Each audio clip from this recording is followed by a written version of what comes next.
Saudi আরব ও পাকিস্তানের সামরিক চুক্তি বিস্তৃত হয়ে পশ্চিমাদের সামরিক জোট ন্যাটোর মতো একটি শক্তিশালী সামরিক জোটে পরিণত হতে পারে বলে আশা প্রকাশ করেছেন পাকিস্তানের পররাষ্ট্রমন্ত্রী ইসহাক দার।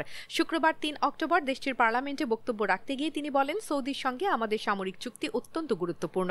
ইতোমধ্যে একাধিক আরব ও মুসলিম দেশ পাকিস্তানের সঙ্গে একই ধরনের চুক্তি করতে আগ্রহ প্রকাশ করেছে। তিনি আরও উল্লেখ করেন, যদি এই চুক্তিতে আরও দেশ যুক্ত হয় তবে এটি একটি নতুন ন্যাটোতে রূপ নিতে পারে। তার ভাষায়, আল্লাহ চাইলে পাকিস্তান ৫৭ মুসলিম দেশকে নেতৃত্ব দেবে।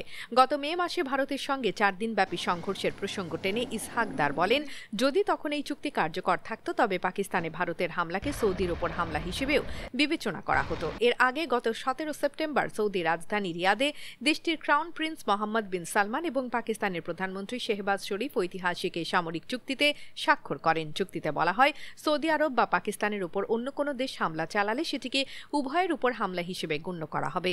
পারমাণবিক শক্তিধর পাকিস্তানের সঙ্গে সৌদির এই চুক্তিকে মধ্যপ্রাচ্যের রাজনীতিতে অত্যন্ত গুরুত্বপূর্ণ হিসেবে দেখা হচ্ছে, কারণ এর মাধ্যমে কার্যত সৌদি আরব পাকিস্তানের পারমাণবিক অস্ত্রের ছাতার নিচে এসেছে। যদিও দুই দেশের কেউই আনুষ্ঠানিকভাবে জানায়নি হামলার ক্ষেত্রে পারমাণবিক অস্ত্র ব্যবহার করা হবে কিনা।